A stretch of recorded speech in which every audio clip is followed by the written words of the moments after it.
Caro telespectador, telespectadora, estamos dando início a mais um programa Escola Bíblica Dominical em Debate. Este que é um programa de responsabilidade do Departamento de Ensino Bíblico, através da Superintendência Geral da Escola Bíblica Dominical da Assembleia de Deus em Mossoró, no Rio Grande do Norte. Nós estamos estudando neste trimestre, nas lições bíblicas de adultos da CPAD, o tabernáculo, símbolos da obra redentora de Cristo. A lição de número 3 é a lição que nós vamos estudar no próximo domingo, agora no dia 21 de abril de 2019, tem por título Entrando no Tabernáculo, o Pátio. E o texto áureo, João, capítulo 10, versículo 9, eu sou a porta, se alguém entrar por mim, salvar-se-á, entrará e sairá e achará pastagens. E a verdade prática, para entrar à presença de Deus no lugar santíssimo, o pecador deve passar por uma única porta, Jesus. Bem, eu e o pastor Fábio já estamos aqui, apostos, para dar início ao nosso debate, à nossa conversa. Continue conosco, voltaremos em seguida.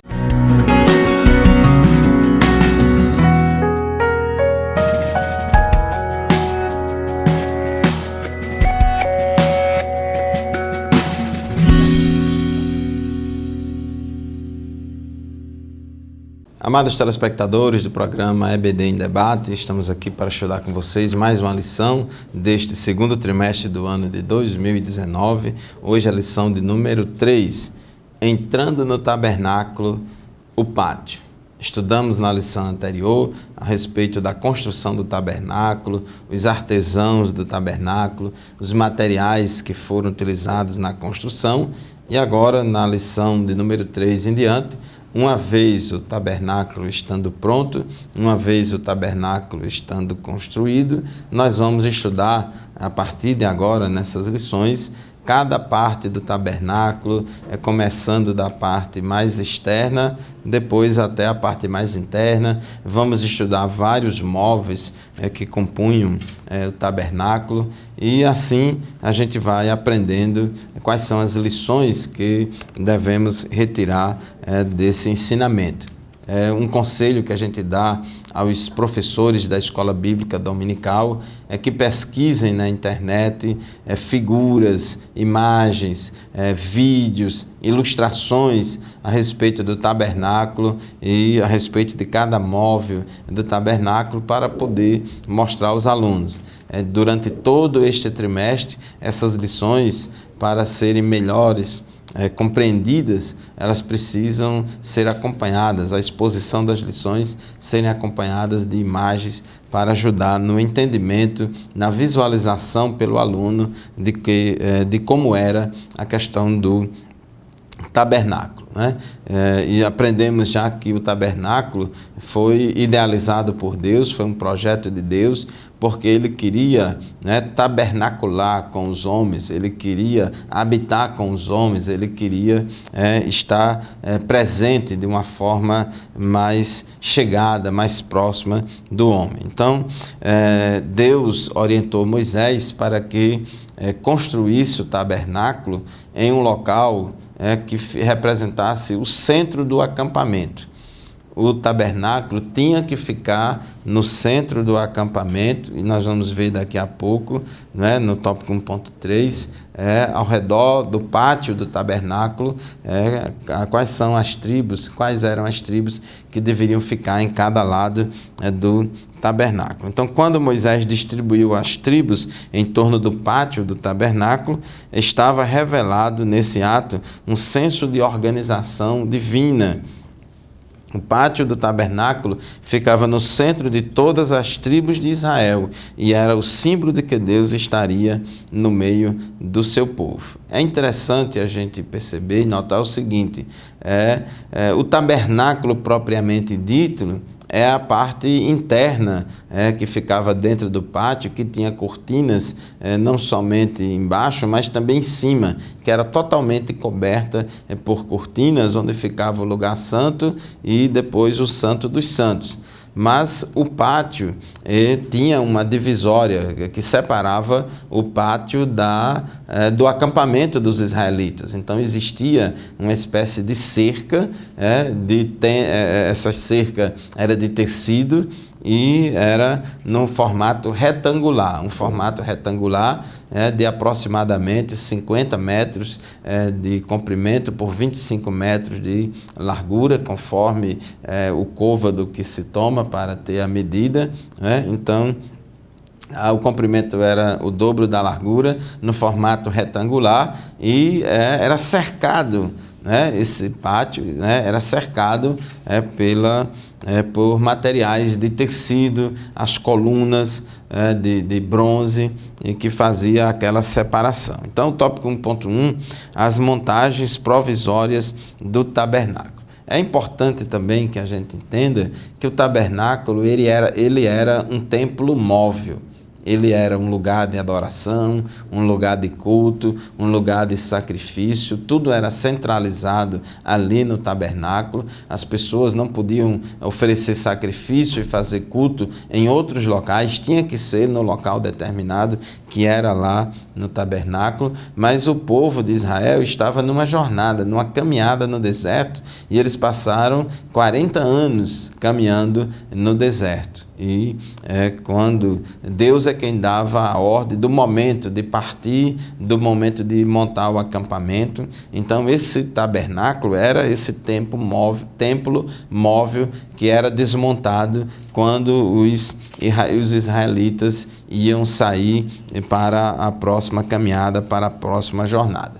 Mas quando eles entraram na terra prometida, quando eles passaram pelo Jordão e chegaram na terra prometida, o tabernáculo foi primeiramente montado em Gilgal, onde passou um bom tempo lá em Gilgal, depois foi transferido para Siló. Então, esse tabernáculo, já depois da conquista da terra prometida, pastor José Roberto, foi montado lá, mas ainda não era o lugar definitivo, porque depois de Gilgal foi para Siló, mas depois ainda tinha o outro endereço onde ali ficaria até ser substituído pelo templo. É isso mesmo, pastor Fábio. Importante a gente destacar para os nossos telespectadores o caráter móvel desse santuário, desse tabernáculo, até porque o objetivo central aqui era entender que o Deus de Israel estava em movimento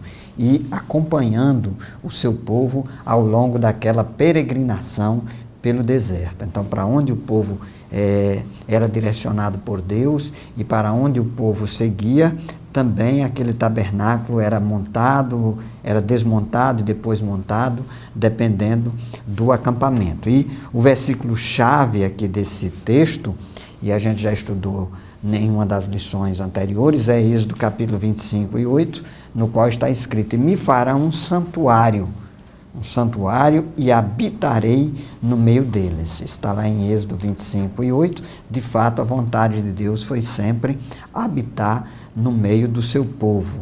E a gente ter sempre o cuidado ao longo deste trimestre de dar um enfoque cristocêntrico às nossas aulas, mostrando a partir da fundamentação bíblica que Jesus é o cumprimento, é o antítipo, por assim dizer, de todas essas sombras, de todas essas figuras que são antecipadas e apresentadas no Antigo Testamento. E aí que nós temos a disposição destes elementos do tabernáculo, a própria condição do tabernáculo, como é que ele deveria ser posto, nos dá uma orientação do seu significado. A gente que estuda linguagem, eu que trabalho na área de linguagem há um tempo, a gente interpreta que os espaços eles têm significados. Então, a disposição dos elementos dentro dos espaços, eles têm significados. Em relação a esse santuário, a esse tabernáculo, por exemplo, ele deveria estar de frente para a porta principal de acesso. Então, os exércitos das tribos judaicas estavam localizadas no entorno desse santuário, para mostrar que aquele santuário ali centralizado era uma demonstração da presença de Deus no meio do povo. Então, havia ali, estava de frente para a porta principal de acesso ao tabernáculo. 2, aos fundos do oeste para o ocidente, ao norte e ao sul, o que era que estava presente? O comentarista aqui explica que os exércitos de Judá, Issacar e Zebulon estavam posicionados na porta principal do pátio do santuário. Então, juntos, esses exércitos somavam aí 186.400 homens. Já aos fundos, do oeste para o ocidente, ele destaca que na retaguarda do pátio do tabernáculo estavam as tropas de Efraim, Manassés e Benjamim, que juntas somavam 108.100 homens. Ao norte, na lateral do tabernáculo, encontrava-se as hostes de Naftali, Dan e Assé, e que juntas somavam 157.600 homens. E, por fim, ao sul, na outra lateral do tabernáculo, estabeleceram-se os exércitos de Ruben, Simeão e Gade, e ao todo somavam 151.450 homens. Portanto, a somatória aí ao todo dá 603.550 homens acima de 20 anos de idade que estavam ao entorno do tabernáculo. E por que esse tabernáculo no centro? Para mostrar que Deus deve ser o centro de tudo. E dentro daquela sociedade judaica que estava ali hebraica, israelita, que estava se constituindo, era importante, e é importante que a gente entenda hoje, que é o contexto de uma teocracia na qual Deus está no comando, Deus está dirigindo os ditames da vida das pessoas e daquela própria comunidade. Então é importante entender que o papel desse tabernáculo, bem como dos elementos dele, estando no centro, é uma demonstração clara de que Deus deveria estar no centro de todas as coisas e que Deus deveria ter o papel central na vida das pessoas. E já destacamos aqui também em lições anteriores que esse tabernáculo deveria ser construído também seguindo todos os procedimentos e as orientações que Deus havia dado. Bem, isso aqui é o primeiro ponto da lição, que fala sobre esse pátio e a sua relação com as tribos de Israel e o significado dessas tribos no entorno desse tabernáculo. Nós vamos fazer um breve intervalo, convidamos você a permanecer conosco, voltaremos em seguida.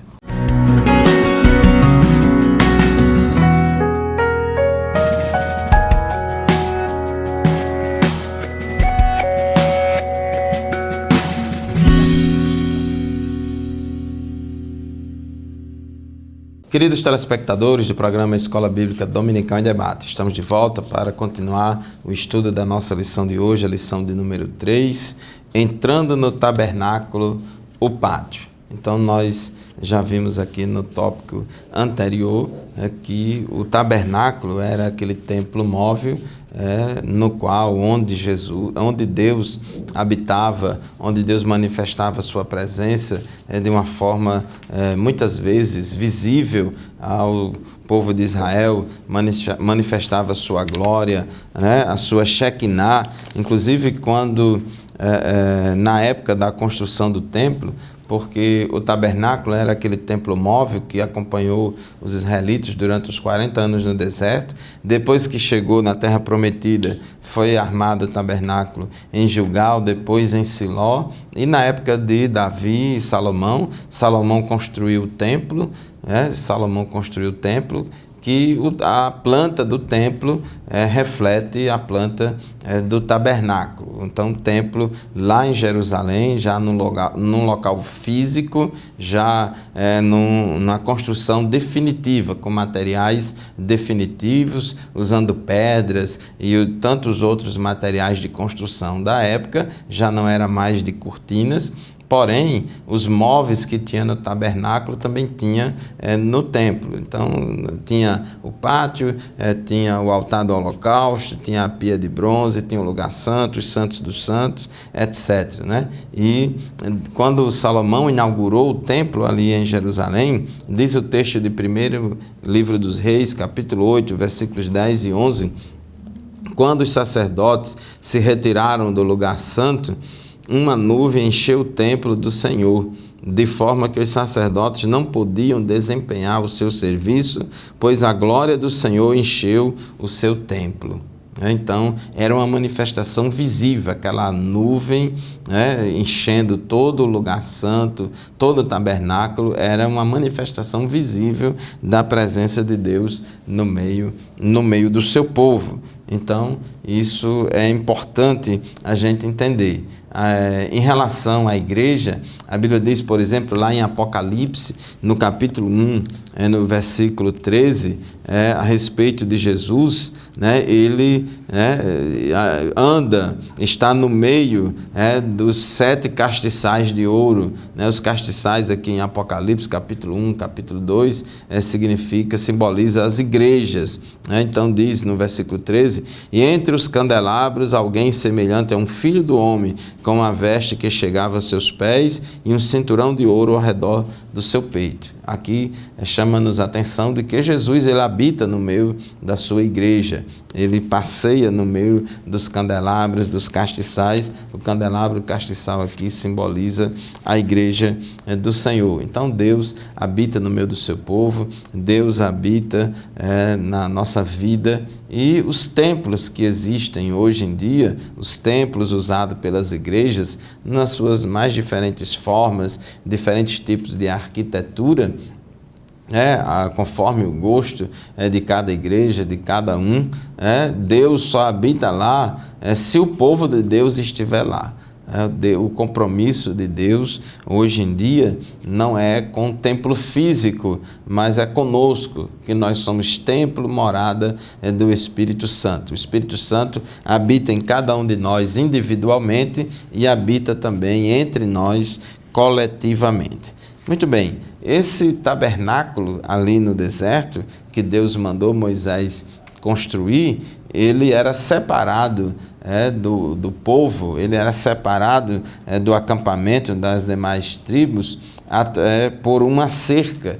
Então, ele era cercado, e essa cerca era em formato retangular, conforme a medida do côvado que se tomar, se for 45 centímetros ou 50 centímetros, a medida do côvado. Aqui o nosso comentarista tomou aqui na medida de 45 centímetros, então ele disse que era cerca de 45 metros de comprimentos, com aproximadamente 22 metros e meio, né, de largura, aquele retângulo ali do tabernáculo. E uma cerca de linho branco, uma cortina de linho branco cercava o pátio e fazia a divisão do pátio do tabernáculo para o acampamento. Então havia essa cerca que delimitava, né, ali os espaços. Então essa cerca era feita de cortinas de tecidos, né, de linho branco, e sobre elas ficavam, como diz aqui no nosso comentarista, no tópico 2.1, as 60 colunas de bronze, sobre as quais havia um cortinado de linho branco torcido de aproximadamente 2,25 metros de altura, sustentava a cerca do pátio. Então toda essa cerca do pátio de tecido de linho era sustentada e amarrada nessas 60 colunas de bronze. Assim não se podia ver o que passava-se no interior do pátio, senão a cobertura do tabernáculo. Então, pastor José Roberto, havia essa divisão, essa cerca de cortinas, né, que separava o acampamento do pátio. É isso mesmo. E além disso, tinham as colunas, as cortinas e varais do pátio, e essas colunas de bronze foram feitas de madeira de acácia e ficavam presas na parte interior da cortina, uma espécie de sustentação. E o nosso comentarista, ele faz algumas alusões em relação aos possíveis significados desses elementos das cortinas, das colunas, dos varais, como elementos didáticos, como elementos aplicativos. Evidentemente, a gente precisa ter um certo cuidado aqui na interpretação, para não fazer aplicações indevidas e que essas aplicações sejam embasadas e fundamentadas no texto bíblico, mas à luz aqui do que o comentarista expõe, a gente pode destacar que essas colunas, cortinas e os varais têm uma simbologia, e tem uma simbologia, já que coluna fala de firmeza, tem uma simbologia de segurança, de estabilidade e de comunhão na vida cristã. Evidentemente, com base na obra expiatória de Cristo. Cristo é o sacrifício, e também nós vamos estudar aqui numa lição mais adiante, ele também é o sumo sacerdote. Ele ofereceu a si mesmo como sacrifício, e essa obra expiatória de Cristo, ela tem um poder eficaz, um poder eficiente, sendo a justiça de Deus satisfeita em nós, nos trazendo a segurança da salvação. Então, algumas pessoas aí ficam muito inquietas, porque não sabem se são salvas, se não são salvas. Algumas fundamentam a crença na salvação nas obras, nos méritos, nos seus feitos. Outros sustentam a sua salvação a partir de sucessivas reencarnações. No entanto, o que nós vemos aqui no texto bíblico, a partir de Romanos, a epístola de Romanos, não por acaso é a epístola da justiça de Deus, nós compreendemos ali, a partir da leitura daquele texto, que Jesus é a justiça nossa. Jesus se fez justiça por cada um de nós. E aí Paulo dá um enfoque forense a essa questão da justiça, admitindo que nós éramos réus, culpados, portanto condenados, mas Cristo se fez culpado por nós. E outra coisa que é importante, que a gente extrai desse ensinamento, é a importância da comunhão cristã.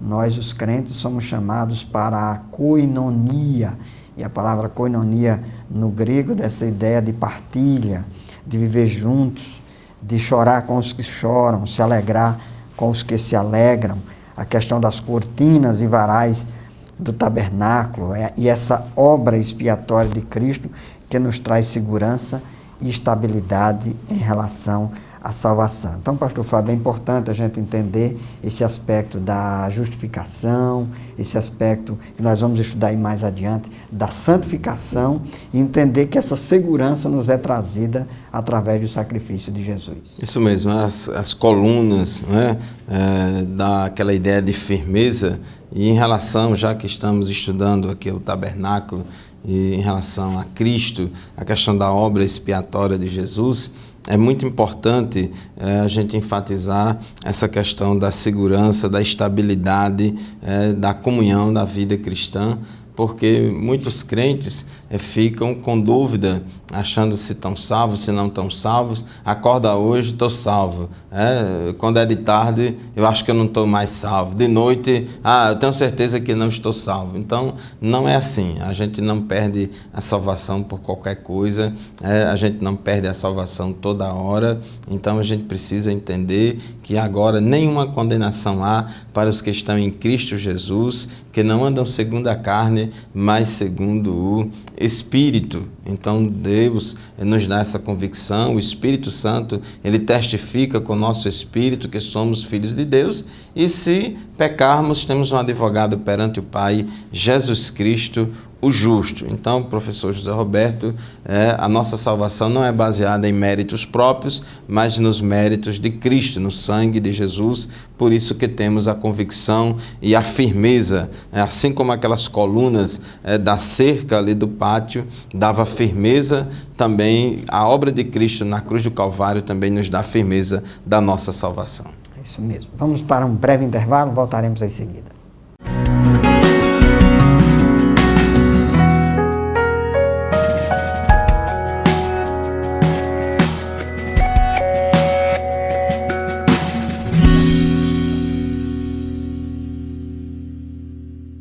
Estamos de volta ao programa Escola Bíblica Dominical em Debate. Nós estamos estudando neste trimestre o tabernáculo, símbolos da obra redentora de Cristo. Você está nos acompanhando. Estamos estudando hoje a lição de número 3, que será estudada no próximo domingo na Escola Bíblica Dominical, 21 de abril de 2019. Estamos estudando o pátio do tabernáculo. Já vimos que o tabernáculo ele tinha vários elementos que estavam dispostos ali dentro daquele pátio, e hoje o enfoque é justamente essa questão do pátio e alguns elementos que estavam ali dentro. E a parte reservada na esfera interna do pátio, ela era separada por um linho branco torcido. E o comentarista faz uma alusão do significado desse linho branco, até porque, de fato, o branco, a cor branca na Bíblia, geralmente ela tem essa conotação, esse significado de santidade.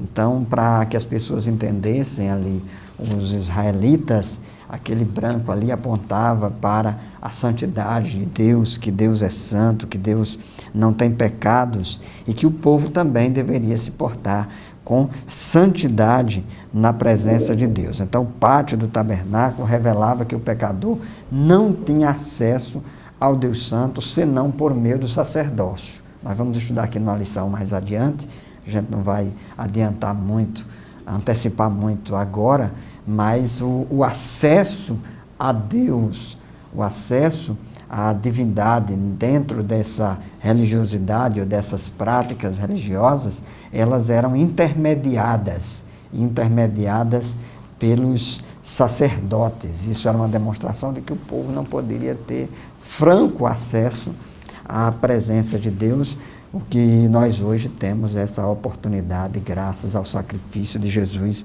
na cruz do Calvário. Mas entender esse aspecto da santidade de Deus, que Deus é santo, Deus é imaculado, Deus é puro, e entender, por outro lado, que nós somos pecadores, e por causa dos nossos pecados, por causa da nossa condição de pecado, então fazia-se necessário o sacrifício, e os sacrifícios que eram desenvolvidos pelos sacerdotes como uma forma de expiar, e eu tenho destacado sempre, quando trato a respeito desse assunto, até porque o autor da Epístola aos Hebreus nos respalda, aqueles animais e o sangue deles ao ser derramado, não é que tivesse poder em si mesmo. Na verdade, a razão da salvação, tanto na antiga aliança quanto na nova aliança, é o sangue de Jesus que foi derramado. As pessoas lá no passado, antes de Cristo, olhavam para aqueles cordeiros e ali eles já estavam, por antecipação, apontando para aquele ao qual João Batista disse que era o Cordeiro de Deus que tira o pecado do mundo. Então, o nosso Deus é um Deus santo, é um Deus justo, e nós, como pecadores, somos carentes dessa redenção que nos é chegada através do sangue de Jesus. Ninguém pode ser salvo por si mesmo. Paulo escreveu a sua epístola aos Romanos de forma bastante didática e se utilizando de argumentos para mostrar que diante de Deus todos nós somos pecadores, somos réus e, portanto, o veredito final seria condenação. Mas, pastor Fábio, graças a Deus, como diz o próprio Paulo na sua epístola, graças a Deus pelo sacrifício de Cristo Jesus na cruz do Calvário, que nos fez justos e que nos tornou santos e participantes dessa nova aliança. Isso mesmo, quando o pecador se arrepende dos seus pecados e crê em Cristo, ele se converte ao Senhor, Deus justifica ele, adota ele na família de Deus e declara ele santo, separado, para o uso do Senhor. E assim, quando a pessoa se converte a Cristo, inicia-se o processo de santificação progressiva. Então, o processo de santificação não é para tornar uma pessoa santa, mas é de aperfeiçoar um santo. É de fazer com que ele cresça em santificação, conforme orienta-nos a palavra de Deus. Diz que, 2 Coríntios 3:18, que nós somos transformados de glória em glória.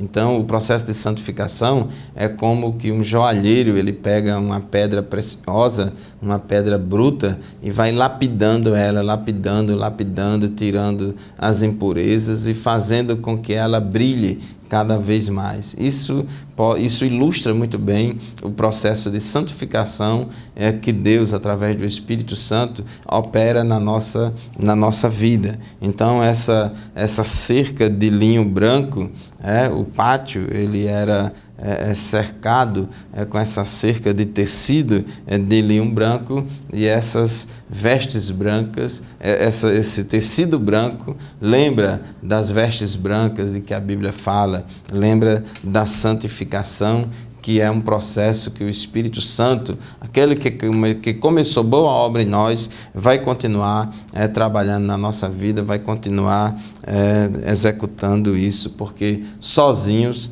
não poderemos nos santificar na medida em que Deus quer que a gente seja santo. Dependemos do Espírito Santo. Outra coisa importante é que todo aquele retângulo ali que cercava o tabernáculo e que fazia divisão entre o pátio do tabernáculo e o acampamento israelita, tinha somente uma porta. Então, todo aquele retângulo do tabernáculo que tinha aquele pátio, tinha somente uma porta, e essa porta era de frente para o nascente, era de frente para o oriente, ficava de frente ao nascer do sol. Era assim que Deus revelou e que tinha que ser feito. Então diz aqui em Êxodo capítulo 27, versículo 16, à entrada do pátio haverá uma cortina de 9 metros de comprimento, de linho fino trançado e de fios de tecidos azul, roxo e vermelho, obra de bordador, com 4 colunas e 4 bases. Então, a gente observa que só existia uma porta. Só uma porta que dava acesso ao tabernáculo, e diz aqui o nosso comentarista, no tópico 3.1, a porta do pátio, uma tipificação do único caminho. Então, para se entrar no pátio do tabernáculo, havia apenas uma porta, e essa porta dava acesso ao local sagrado onde Deus habitava. Isso lembra Cristo, nosso Deus, o nosso Senhor, que é a verdadeira porta de acesso para todos os pecadores. Só Jesus é a porta. Ele declarou isso em João capítulo 10, versículo 9. Eu sou a porta. Se alguém entrar por mim, salvar-se-á e entrará e sairá pastagem. Entrará e sairá e achará pastagens. Então, essa porta de nosso Senhor confirma toda a doutrina do Novo Testamento, que tem em Cristo como o único caminho de entrada possível para chegarmos ao Pai. Jesus declarou em João 14,6, ninguém vem ao Pai a não ser por mim. Então, uma coisa que deve ser muito enfatizada, professor José Roberto, nessas lições, nesse trimestre, e nessa lição de hoje especificamente, a questão da porta do pátio aponta para Jesus, que é o único caminho que nos dá acesso ao Pai, que nos dá acesso ao Santo dos Santos celestial, porque os homens têm apresentado aí muitos caminhos para se chegar a Deus, mas a Bíblia diz que o único caminho é Jesus Cristo. Ele mesmo falou, ninguém vem ao Pai senão por mim. E interessante, pastor Fábio, eu gosto sempre de ressaltar que é um caminho inclusivo, né? Algumas pessoas aí pensam que é um caminho excludente, mas muito pelo contrário, aqui ele inclui a todos. Jesus chama a todos, vinde a mim todos vós que estáis cansados, sobrecarregados, carregando as mazelas aí da religiosidade, dos padrões, da religião que impõe condições para a salvação. E a mensagem de Jesus é uma mensagem que traz alívio. Ele diz, o meu jugo é suave, o meu fardo é leve. Está lá em Mateus capítulo 11, a partir do versículo 28.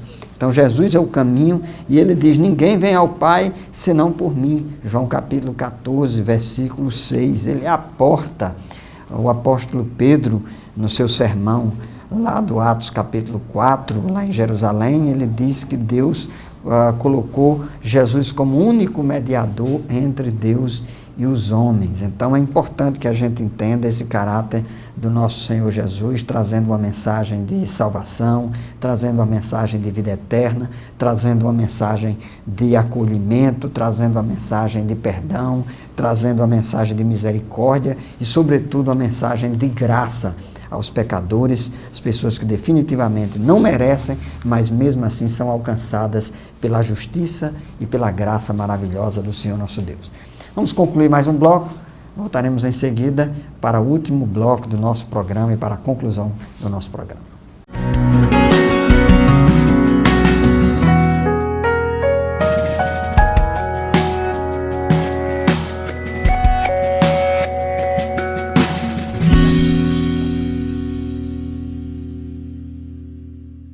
Amados irmãos, estamos de volta com o programa Escola Bíblica Dominical em Debate para o quarto e último bloco do nosso programa de hoje, estudando a lição de número 3, entrando no tabernáculo, o pátio. E a gente viu que esse pátio era separado do terreno do acampamento das tribos de Israel, era separado, por esse pátio feito por uma cerca. O pátio era separado do terreno de fora por uma cerca de linho fino, linho trançado, de linho de cor branca, mas existia uma porta. Existia uma porta.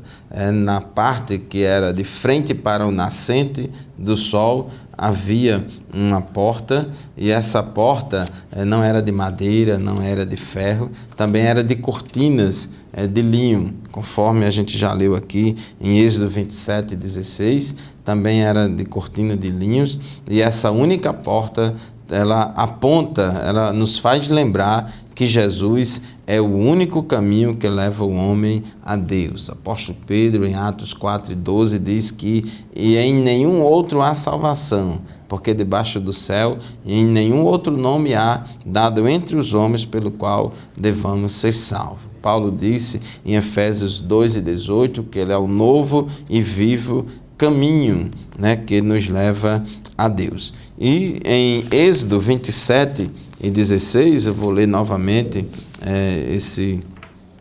esse versículo, em relação à porta, diz: à entrada do pátio haverá uma cortina de 9 metros de comprimento, de linho fino, trançado, ou seja, a porta era bem larga, essa cortina de 9 metros, de lá.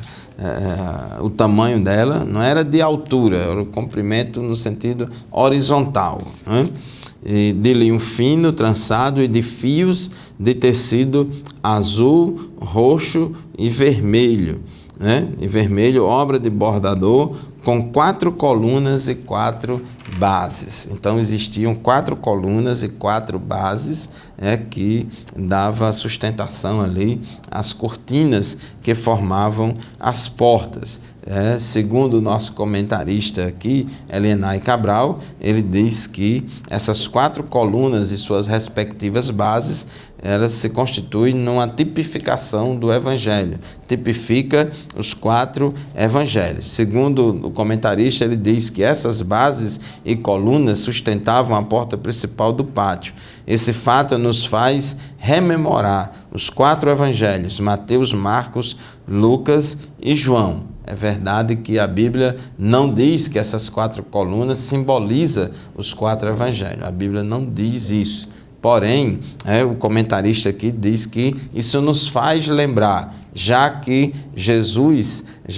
o tabernáculo lá tinha uma única porta que dava acesso à parte interior, que Jesus é a porta, e diz aqui que essa porta era sustentada por essas 4 colunas, e uma vez que a biografia de Jesus está registrada no Novo Testamento, nos 4 evangelhos. Então ele diz que isso faz lembrar, essas 4 colunas com suas respectivas bases, faz-nos lembrar dos 4 evangelhos. o maior instrumento que o ser humano tem para conhecer a pessoa bendita de nosso Senhor Jesus Cristo. Se você quiser conhecer Jesus, o que ele falou, o que ele disse, como ele era, como não era, enfim, quiser saber dos ensinamentos e da biografia de Jesus, do seu ministério, você leia os evangelhos. Mateus, Marcos, Lucas e João, cada um escreveu sobre Jesus, enfatizando um aspecto do seu ministério, da sua pessoa. Então, toda a revelação de que precisamos saber acerca da pessoa de Cristo está narrada nos evangelhos. Por isso, para ter uma base espiritual sólida e conhecer a pessoa de Jesus, precisamos começar pelos evangelhos. Então, professor José Roberto, os 4 evangelhos, eles nos dão, a fonte mais confiável e segura para nos informar a respeito de Jesus. É isso mesmo, pastor Fábio. E além disso, a gente acrescenta aqui a importância das cores da cortina de entrada. E essa cortina, elas tinham as seguintes cores: azul, púrpura, carmesim e branco. E as cores têm uma simbologia. Evidentemente, você sabe disso. Por exemplo, o branco sempre simbolizou a paz, a justiça, a pureza. A gente, quando fala nas cores da bandeira do Brasil, por exemplo, lembra do verde das matas, do azul do céu, né? Do amarelo, que simboliza a riqueza. Então, essas cores também nos remetem, ou nos fazem lembrar, ou tem um significado, ou tem uma simbologia. E o comentarista da lição, o pastor Elienay Cabral, ele disse que o azul lembra o céu, a púrpura lembra a ideia de realeza, o carmesim lembra a ideia de humilhação e sofrimento, e o branco dá a ideia de justiça e perfeição. Portanto, a gente entende que essas distinções aí de cores remetem para esses possíveis significados no contexto da época, e também para nós hoje. Nós entendemos que o nosso Deus é um Deus que trabalha com a diversidade. Nós já estudamos aqui sobre dons em lições anteriores. O nosso Deus é um Deus que valoriza a diferença, né? O tabernáculo e as cortinas poderiam ser todos os elementos de uma cor só, mas Deus escolheu essa variação de cores. E o comentarista acrescenta que o Senhor Jesus remonta a essas cores. Ele veio e foi para o céu. Ele é o Rei dos Reis e Senhor dos Senhores. Ele é justo e perfeito e foi humilhado e moído pelos nossos pecados. Então, o mais importante aqui é a gente destacar que Jesus veio com a missão de cumprir esse papel redentor, pastor Fábio, e que, a contento, ele fez tudo aquilo que se exigia dele como Cordeiro perfeito, para que o sacrifício dele fosse suficiente para a nossa salvação. É verdade. Cristo, ele ocupa o centro de tudo. À guisa de conclusão, queremos lembrar aqui aos nossos alunos, tipo um resumo, fechamento da nossa lição de hoje. Estudamos a respeito da centralidade de Deus, né, na nossa vida por meio da posição do tabernáculo. O tabernáculo ocupava o centro do acampamento. Então, Deus também deve ocupar o centro da nossa vida. Por isso que a Bíblia diz que o primeiro e grande mandamento é amar Deus sobre todas as coisas. E outra coisa importante é da questão de o nosso culto ser cristocêntrico e não antropocêntrico. O centro do nosso culto deve ser Deus e não o homem. Também nessa lição fomos estimulados a termos uma base de segurança espiritual por meio da construção do pátio, do tabernáculo, tem as colunas, tudo amarrado, tudo ajustadas. Então, professor José Roberto, também estudamos a importância da porta. Existia apenas uma porta que dava acesso ao interior do pátio, né, para depois que passar pelo altar do holocausto, da pia de bronze, chegar no tabernáculo propriamente dito, o lugar santo. E essa única porta aponta para Jesus, que é o único caminho. Ele disse em João 14,6, eu sou o caminho, a verdade e a vida. Ninguém vem ao Pai senão por mim. E pensar na porta como acesso, como possibilidade de você entrar a algum lugar, e nesse caso aqui é de você ter pleno acesso a Deus como Pai. Professor Zé Roberto, é muito importante isso que você falou, pensar na porta como acesso. Porta não foi feita para fechar fechada, e impedir a entrada. Excluída. Porta é para entrar, porta é para dar acesso. É verdade. Então, o próprio Jesus disse: entrará, sairá e encontrará pastagem, lá em João, no capítulo 10. Nós estamos chegando ao final do nosso programa, queremos convidá-lo a continuar nos acompanhando através da TV AD, bem como através do canal da TV AD oficial no YouTube, o nosso blog Subsídio EBD, você digita aí no Google e você encontra. Nós temos um programa de rádio também aqui em Mossoró, na TV, na Rádio Libertadora, todos os sábados de 8 às 9 da manhã, você pode aí baixar o aplicativo e acompanhar o nosso programa todos os sábados, a partir das 8 horas da manhã, na Rádio Libertadora. E esses programas, os programas do YouTube, os blogs, nada substitui a Escola Bíblica Dominical, não é isso, pastor? É verdade, a nossa classe de Escola Bíblica Dominical, na companhia dos irmãos, aprendendo uns com os outros, compartilhando as informações, o estudo, nós aprendemos bastante uns com os outros. Então, meu irmão, minha irmã, no domingo pela manhã, vá para a Escola Bíblica Dominical, vá para a casa do Senhor, estudar a palavra de Deus, interagir com os irmãos, aprender uns com os outros, porque por mais que a gente estude, que a gente ouça, a gente aprende muito, mas quando interagimos com os demais irmãos, também solidificamos o nosso conhecimento, o nosso aprendizado. Muito bem, então fiquem todos na paz do Senhor, até o próximo programa, se Deus quiser. A paz do Senhor e até o próximo programa, se Deus quiser. Amém. Amém. Paz do Senhor.